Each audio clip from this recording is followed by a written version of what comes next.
Welcome to Small Talk, where each week we sit down to discuss the sermon-based small group questions at Wallula Christian Church.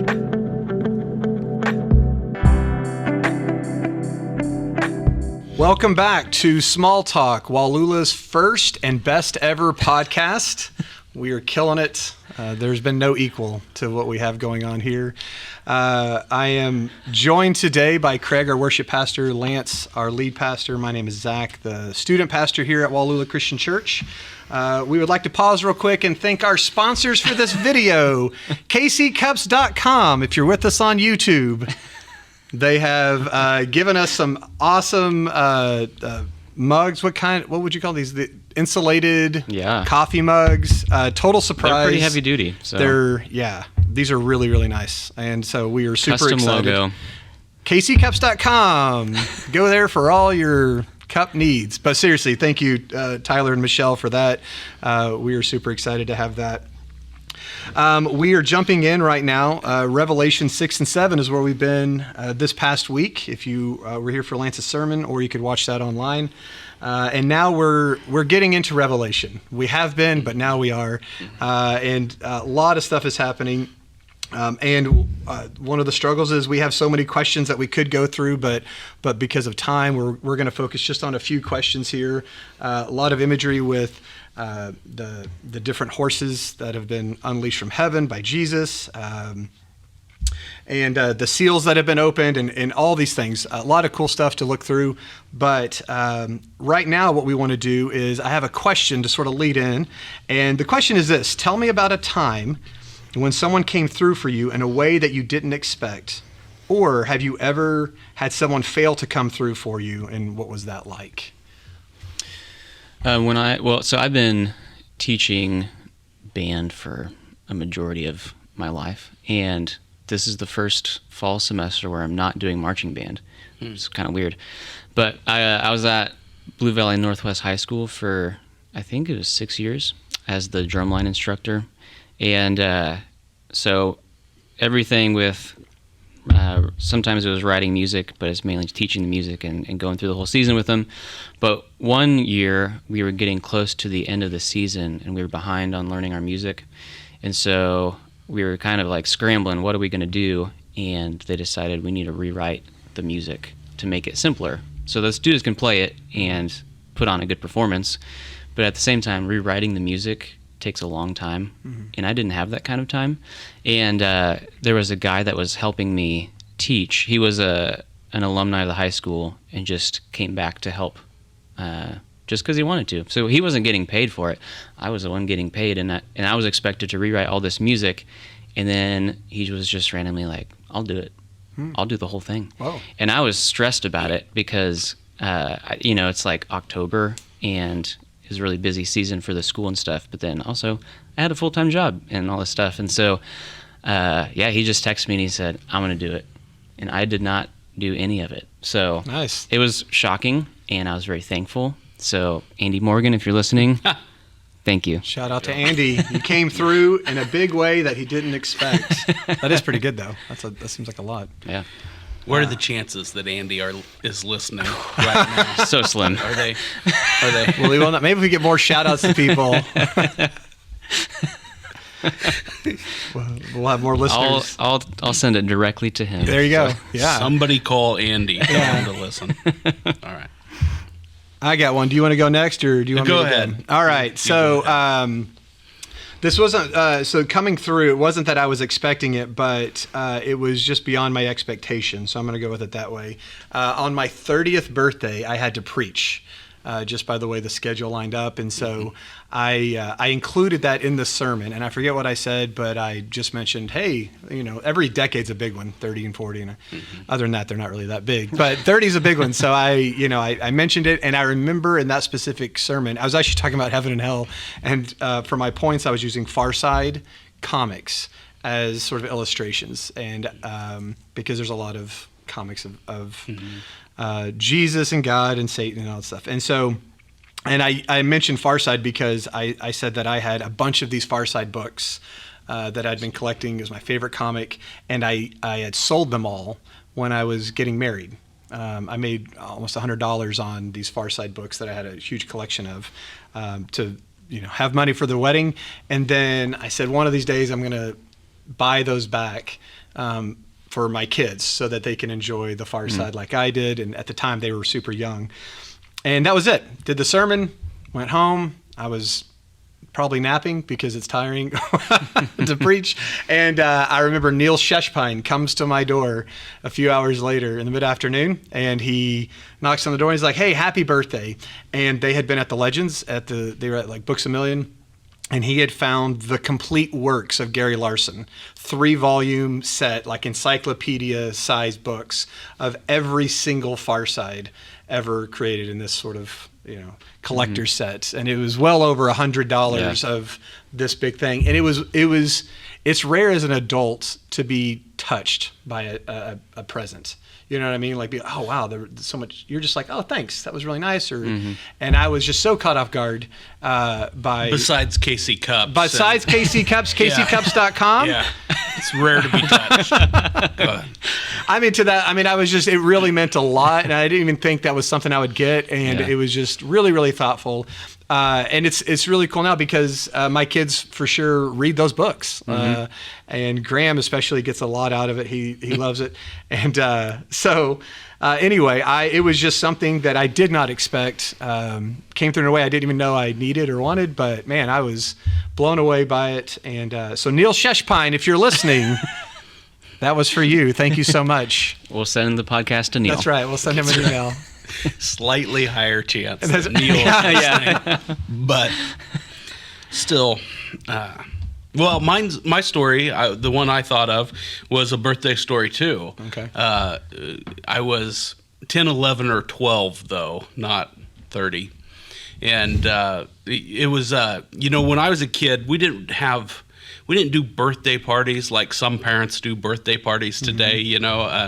I went to kids' birthday parties where friends were there and had cake and open presents and whatnot, but it wasn't the county fair going on around the birthday party. It was just, here's the party, sort of thing. And I don't remember many of those kinds of parties for myself or my brother growing up, my brothers growing up. We didn't do that often. But, and I don't remember exactly how old I was, 10, 11, or 12 though. And my folks decided to have a party. And for that party, I said, I want to play baseball. So, the Little League season, my birthday's late in August. It's already done. That's before the world went crazy and there was only one season of Little League. There wasn't multiple seasons to look forward to or whatever through the year.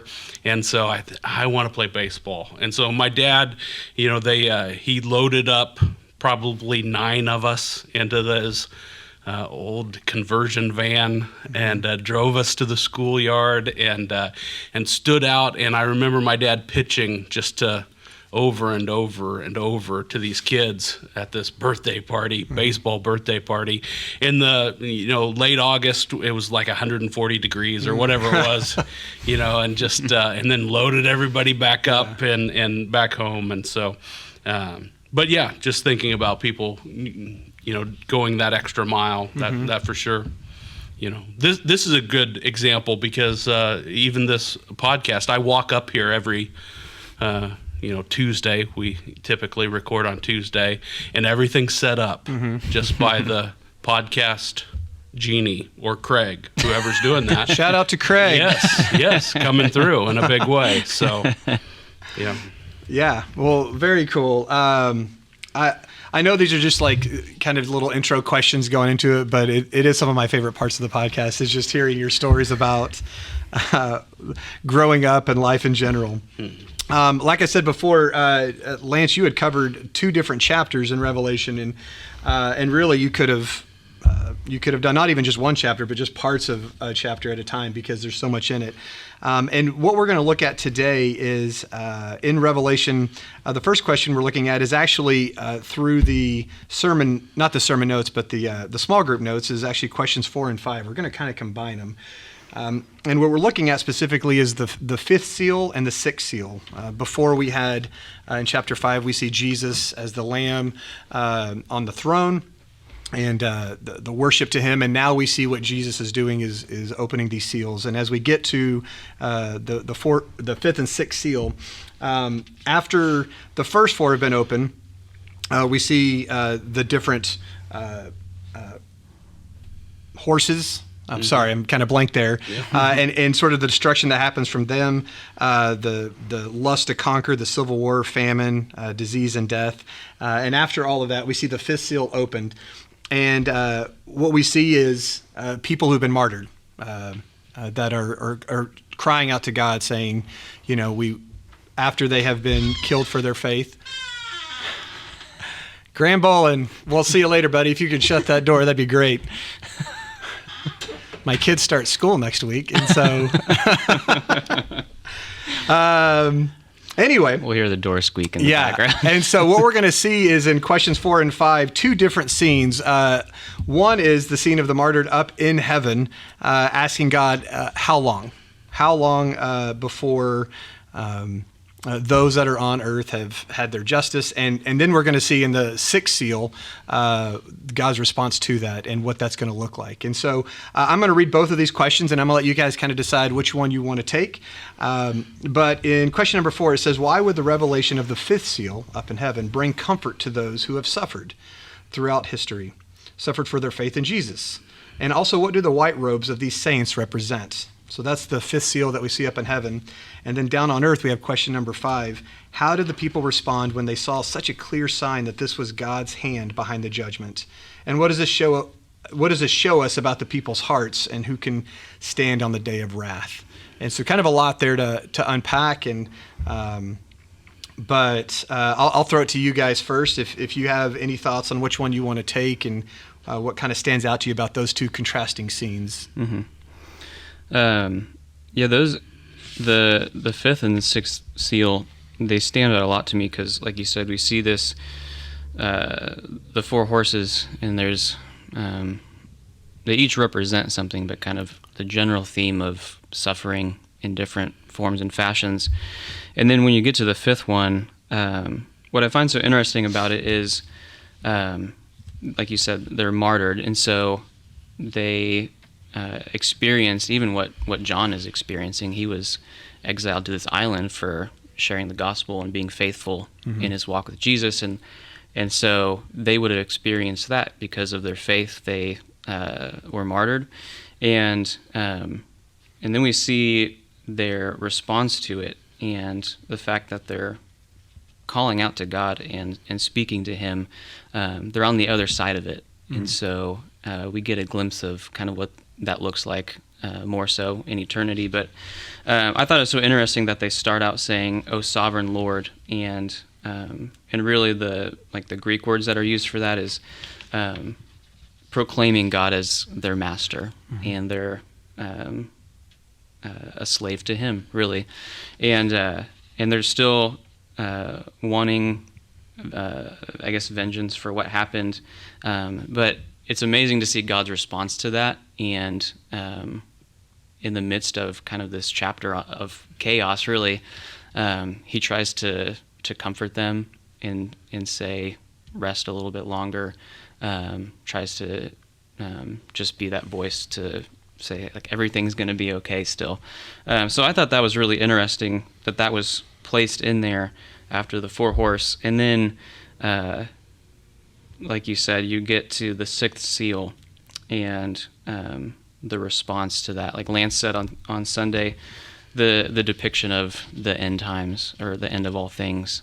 And what really strikes me is the response that we see from the martyrs in the fifth seal, talking to God in that way, wanting a response from Him. And then the people that are experiencing the suffering firsthand through the sixth seal, their response is like, we can't handle this, and we just want the mountains to fall on us. And that's really that's all we can do. And they're asking, who can stand in this moment? But we see in chapter 6 and then chapter 7, it's the faithful believers that can stand before the throne and commune with God. And that's what really stood out to me. I think that's really incredible. Yeah. Yeah, for sure. I'm reminded of, in youth group, you have sort of, early on, I would be intimidated by some of the big questions they ask, and you realize it's kind of the same things that they're always thinking. And one of them is, why does God allow bad things to happen to good people? And you can dissect that question a little bit. Like, well, first off, there's no good people, right? Like it's you're creating a false person already because all have sinned. But the bigger picture is like, how can God allow this to happen? And then when I see this, I just think of the big idea of no one gets away with it. Like no one is like, we beat the system, we made it to the end. I was evil and corrupt and hurt people in whatever ways, big and small. And in our society, we look at like if you have wealth and you're sitting pretty, then you've made it. And but the reality is that at some point there's going to be an answer for what you've done. And so whether it's here on earth where we humble ourselves and repent and go through that process of sanctification and growth, or if not, then at the end when you finally go on to meet your Maker. And so I was thinking of this idea of no one is going to escape this. There's the initial question of why do bad things happen to good people and how come bad people get away with it. So I'm reminded of that God still has a plan. And even though the difference between the fifth seal being opened, and then he says they cry out. I think I'd read somewhere this is the only time that people had as a prayer supplication that they actually ask God for something in Revelation. But the whole time it's praising, and this is the only time where they request something that you see. And so they're requesting like, hey, there's still all this evil. When are you going to do something? And his answer is, you have to just wait a little longer. And so we don't know what that little longer is between them saying that and when he's actually going to come with the sixth seal and sort of the end times imagery we have. But the big idea is that there's this divine sovereignty that no matter how long it is, there is still a plan, that God is still in control, that he knows when it's going to be, that no one's going to get away with it. And when we see the people on earth going through this, it's like fear is this great equalizer, because they list out like the types of people that are going to be going through that are on the earth. And there's actually, once again, there's 7 groups. Is that purposeful, symbolic, or just whatever? But and it goes through the kings and princes and generals and the rich and mighty, and even the slave and the free, and basically just showing every aspect of a society from top to bottom is going to experience this, who is against God. And there's just this irony of like, oh, we wish we would just kill us so that we wouldn't have to deal with this. And it's like, you're still going to have to deal with seeing God, right? And then they even say like, it's not even going through the earthquake is the bad thing. It's seeing the face of God, like turn their, they don't want to see his face, because that's what really is so intimidating. And we get this imagery of Jesus, the slain lamb has now become, I think it actually says wrath for the, in verse 17, for the great day of the wrath has come, and who can withstand it? And this is Jesus who's opening the seal. So we see Jesus as a wrathful lamb. And so it's just really powerful imagery that we don't experience. We always think of Jesus the meek, which he was, but also as a just leader, he's going to be wrathful. And so it's just these contrasting ideas, and there's hope for those who are following, and also a warning for those who who don't. So anyway, that's some of my thoughts on all of that. And something you said real quick reminded me, because you mentioned it basically calls out every person in the layers of society or whatever, but all humanity, and then even as you said, they want to hide themselves from the face of God, and they recognize the Lamb. I also thought it was interesting too that they recognize that God is seated on the throne. Like that's something that they call out too, and so it's just no matter who you are, they know what's going on. you know who's behind it. Yep. So. Yeah. Those are I like those answers. Good job. It's so hard. One of the hardest. You talked about kids asking how can God allow bad things to happen to good people, and just suffering is such a hard. I mean, why is there so much hurt? Why is there so much brokenness? Why? And you look through these chapters, and one of the things we didn't really talk a lot about on Sunday, maybe because, not directly on Sunday, maybe because it's so hard, is the fact that, God is absolutely allowing this suffering to occur. We'll say he's allowing the suffering to occur because that's the most comfortable language for us, I think. But he's, you look at the horses at the beginning of chapter 6, the horses and riders, and every one of them is, the first rider is given a crown. The second rider is permitted to, cause bloodshed. That God is allowing these things to happen. And you think, that first rider, we talked about, some people think it's Jesus. I don't think that's right. Some people think it's Antichrist. I don't really think that's right either. But even if it was Antichrist, right, that even the biggest, worst bad guy in all of eternity, right? I mean, that's pretty bad when your name is Antichrist. Right. Yeah. That's a bad deal. And so as big as you can get, the Darth Vader of the Bible, right, is allowed to do these things. That God is in control, that he is on his throne. And ultimately, that's the picture of Revelation 6 and 7, is that God is on his throne and in control. It doesn't really help us answer that question as to, why so much hurt. And I think a couple things to keep in mind. My perspective on this is not necessarily that, remember, the 144,000 are sealed. So Christians are sealed, protected. And we see that even in chapter 6, because those martyrs are in heaven with a white robe, and found righteous before God and in his presence. And so there's reward there. There's the promise, the hope that we have there already present in this picture. And so I don't know as if, God knows that his people are being caught up in the brokenness of the world. He hasn't forgotten that. He hasn't missed that. To me, it's so important to keep that in mind. And Zach, you both have talked about this, and just that, nobody escapes it. Verse 15, then the kings of the earth and the great ones and the generals and the rich and the powerful and everyone, slave and free, hid themselves in the caves and among the rocks of the mountains, calling to the mountains and rocks, fall on us and hide us from the face of him who is seated on the throne and from the wrath of the Lamb. For the great day of their wrath has come. Who can stand? And the answer is no one. None of us can. And we don't. That's hard for us to grasp. That's a concept that's not easy for us to. In the news yesterday, maybe we shouldn't talk about this, but in the news yesterday, the FBI raided Donald Trump's estate in Florida, and so that happened, and a lot of the response to that has been, man, this is really dangerous because he was president of the United States.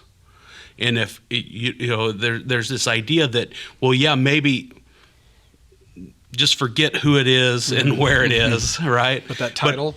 But if the president breaks the law, maybe it's better just to kind of let it go. He's not president anymore. Right. Are we, does this set a precedent that changes the way we conduct business? And it really might. When you say, okay, well, whoever is in charge isn't really in charge, then that changes the way we do things. And probably verses 15 to 17 ought to change the way we do things. Yeah. Because it's easy for me to think, okay, when I get caught with my hand in the cookie jar, that there's punishment and that there's judgment coming my way because it's just me. Well, this is, pick your elite. It doesn't matter. It doesn't make any difference. Every single one of us has fallen short of the glory of God, and every single one of us will face, this day of judgment. It just depends on, are we seeking shelter in the caves in the mountains, or are we seeking shelter in the seal of the Holy Spirit? Right. Yeah. That's in relationship with Jesus. Yeah. The one who can protect and save. Yeah. And all those Absolutely. things. Yeah. Absolutely. Well, you mentioned, we didn't really talk much about, the pain and suffering that does come with this and the idea of that. But as we move on to, once again, we were trying to find just one question, and we settled on two, and we're going to combine them. But on questions 10 and 11, I'm going to read them both, and then I'll let you guys kind of pick the part you want to answer. But question 10 says, what do these verses tell us about the tribulation period, and how can suffering lead people to faith? And then 11 says, what are some of the blessings that come from those who have suffered? And what does this say to us about what we have to look forward to? Yeah, I'll go first on this one. I was thinking about just the tribulation period or trials in general. And I was noticing, okay, so big picture wise, we see that in the end, God is still, from the martyred, people who went through persecution, God was still praised in the end. Like after being martyred and now in heaven, we see them praising God and still wanting him to show justice. But he was still in charge and receiving praise even from those who had kept the faith through all this. And, I also kind of thought about Job, where, he's crying out to God, he's going through all these things, and, why is this happening? And in the end, he never gets an answer. Like God never says, well, let me explain it, right? Here's how this goes. And so when it comes to trials, whether we think now is the end time when it's all happening, or, I kind of always cynically maybe think like, well, then what did the people in World War II think when the world was going to war? Yeah. Tribulation then, and really you can just go through tribulation throughout history, even during the time of the people reading this book within Rome, that there's constant, because of sin and human nature, there's trials just always going on. And it is not God's place to say, well, let me explain it, let me defend it. It's just that's what we have because we chose sin. And so he gives us that freedom. And so in the same way, Job never really got an answer. He was just shown who God was. That's kind of the response we have. So whether we think this is the end time or not, it's almost still comforting in that, like, hey, there's nothing special about this time versus anything else. Right. And if I'm going through something, it's the same as when other people have. And I'm just told, here's the end result is to be faithful, right? We are not promised it. And I always have the ultimate trump card that I think of, the standard Sunday school answer is Jesus. The fact that Jesus came and also suffered and, on the cross. And so why do I think, well, then, how do I get indignant when hard things happen to me? Why would I think the Bible says there's going to be difficulties? It tells the end times of what's going to happen. Every person who followed went through difficulty, all of the Old Testament. And so I'm not saying like, well, it's going to happen one day. It may or may not, but I need to have the right mindset. I think a biblical mindset of realizing that tribulations, trials happen, and our goal is to be faithful. And there is a reward in the end for those who are. And so, so that's kind of what I was sort of big picture thinking of when it comes to tribulation. What does it tell me about it? Is like, it's going to keep happening. Sin is still going to be a problem. We're just called to be faithful no matter what that is. So, yeah, I was thinking more about the second half of the question. So I'll go ahead and talk about that.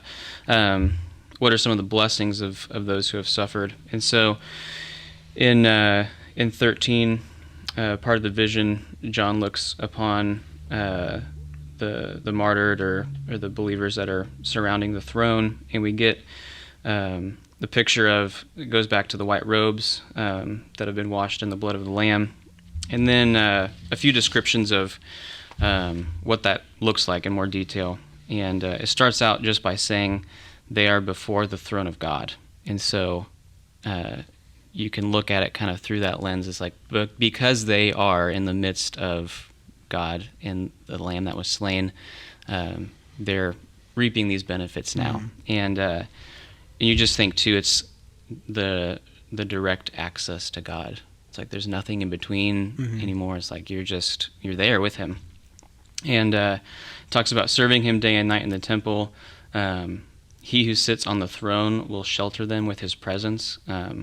We kind of were talking about that in contrast at the end of the sixth seal. They didn't have any shelter. They were running to the caves and the mountains, and they just wanted them to fall. But here, it's an unending shelter just by being in His presence. No more hunger, no more thirst. The sun shall not strike them, nor any scorching heat. For the Lamb is in the midst of the throne, will be their shepherd. And then He will guide them to springs of living water, and God will wipe away every tear from their eyes. And so we just look at that list, and that's what John could record, or I don't know, that's if that's the whole picture, I don't think so, but we get those pieces we can put together. And you think, in contrast to the suffering tribulation, what that looks like. And it's like, man, how can we not look forward to that? Some of those things that are listed, like no more tears. Well, that means there's no more pain, no more death. We don't anticipate those things anymore. We don't even have to really consider them happening. It's unique, even just hunger and thirst, which can be just a discomfort for us. It's like discomforts are taken away. On every level, yeah. Yeah. And it's amazing to really sit and meditate on those things and think about how we experience some of those things now, and for them to be taken away it's incredible. It kind of reminds me of the initial question of when students ask, why do bad things happen to good people, or how could God allow this? And God will not allow those who are, like we said before, the unjust to get away with it, but also He will not allow the faithful, if you will, to continue to suffer. Like there's on both ends of this, heaven answers both those questions, where the unjust will be judged and those who are faithful will be rewarded. And so we just have this sort of, what's great about Revelation is it kind of expands our mindset. We think so much of just here on earth, and good or bad, what happens for like 80 years, and then we'd forget there's an eternity that goes on forever, and it's giving us this bigger perspective of Revelation 19 and everything else. It's very comforting. Yeah, it kind of reminds me too. I just thought of this, but the transfiguration of Jesus, when that happens, and Peter is kind of just like, let's just stay here. Like that's his response is, I just want to be in this moment. I don't know. That's kind of like an anticipation of what this is going to be like, being in the presence of Jesus in that moment. It's like he just wanted to stay there. So that's what we were looking forward to. Yeah, that's awesome. Well, I think so many things about. So many things are brought to mind by what you guys are talking about. You think about this period of tribulation, and I read one scholar who said there's 4 things we can know for sure about the tribulation, and I wouldn't limit it to these 4, but he said, biblically speaking, that it's connected to Daniel 12:1, that it's linked to Matthew 24:21, that it's a time that precedes the final judgment or return of Jesus, and that it involves the persecution of believers. And, you said, Zach, I think, maybe a time of persecution or tribulation will come, and maybe it won't. And, it's pretty... Oh, did I say that? Well, sort of. Okay. I'm paraphrasing. I talk sometimes. Yeah. No. I meant like there's always times. Anyway. Yeah. And, what I heard was, maybe you can escape this. I meant like the now. Suffering. Like, right now. Yeah. But it's pretty safe to say that at some point in time in your life, you're going to face some kind of suffering and tribulation. And, it's all, we kind of I don't know, we compare suffering, don't we? I mean, we compare everything. And so comparatively speaking, perhaps we'll escape this tribulation or suffering or what have you. And so I get that point, but there's plenty of suffering to go around. And this idea of a period of intense suffering, I just found a few things that were going on in the time that John wrote Revelation. All right, so around the same time, there was this huge earthquake in Colossae in AD 60. The Romans were fighting the Parthians, and that kind of came to a head in AD 62 and just continued. So this war, this feud just keeps going.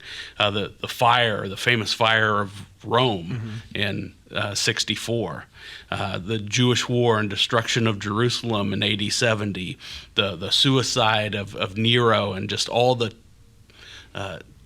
tumultuous political and social discord that surrounded that. I mean, people were saying, Nero's gonna be resurrected, and there were, over the years, there were like 3 different false Neros who tried to make claim to the emperor, the role of emperor. There's the eruption of Vesuvius in AD 79. There's a great grain famine in AD 92, and there's all this hurt that's going on at the time that John writes Revelation that you can put over what he's talking about in chapter 6 and 7 and say, there it is. That's what he's thinking of. This is what he's pointing to. This is what he's remembering. This is what's going on. My thought process is, man, I take all of those things and I think, man, we can find a time in certainly the history since, the first century, right, till now, and find those same sorts of things happening. I look at those and, man, in my lifetime, right, can't we, earthquakes and famine and climate change and wars and, yes, all of these things we can find even in, I'm getting old, but even in my lifetime, you can find these same kinds of things, that there's this suffering is going to occur until Jesus returns. We're going to find ourselves in those things, that we can count on that, I think is maybe what this scholar was pointing to. And, you think about trying to figure out all this stuff in Revelation. And I heard a Bible teacher that I respect a great deal, who's way smarter than me, say recently that talking about prophecy, and he was talking about Jesus' first advent. And so when did people understand that Jesus, all that prophecy that surrounded the coming of Messiah, that Jesus fulfilled that prophecy? When you think about that, we read the Gospels and we think, why aren't they getting it? Why don't they see it? Right. How can they miss Jesus? But I mean, if you step back and you really try to put yourself in their shoes and ask the question, would I have seen it? Would I have understood it? Because we don't, they didn't understand the prophecy until really death and resurrection of Jesus, right? And then it starts to make sense. And for a couple of them, it took Jesus explaining it to them on the road, right? No, guys, this is the deal. Right. And so we don't understand prophecy until hindsight, right? Until it's past. And here we are trying to figure out all of when's he, what, when, how. After the fact, you'll be like, what will it look so like? Obvious. Right, yes. I mean, when we have white robes, this will be pretty clear. Right. But maybe we're not supposed to. I've not thought of it that way before. That's so true. Maybe we're not supposed to. Right. Which, Jesus kind of said it, right? I mean, he told us, only the Father knows. Right. Right. But we are slow learners. Yeah. So No, that makes sense. That's man. There's so many good thoughts there. Yeah. Well, thank you guys so much. I've enjoyed walking through Revelation with you guys and with the listeners. KCCups.com. yeah, you bet. We appreciate that. Anyone else would like to give us free swag? We will be very happy. We'll get a bigger table, and we will advertise all your stuff. Wear and, shirts, hats, whatever you want. Mm-hmm. Yeah, tickets to stuff, whatever you guys want. Cookies. Anyway, but we do appreciate you guys. We can't wait to join with you next week as we continue on with Revelation. Thank you guys for joining with me today, and we'll talk to you next week. You bet. All right.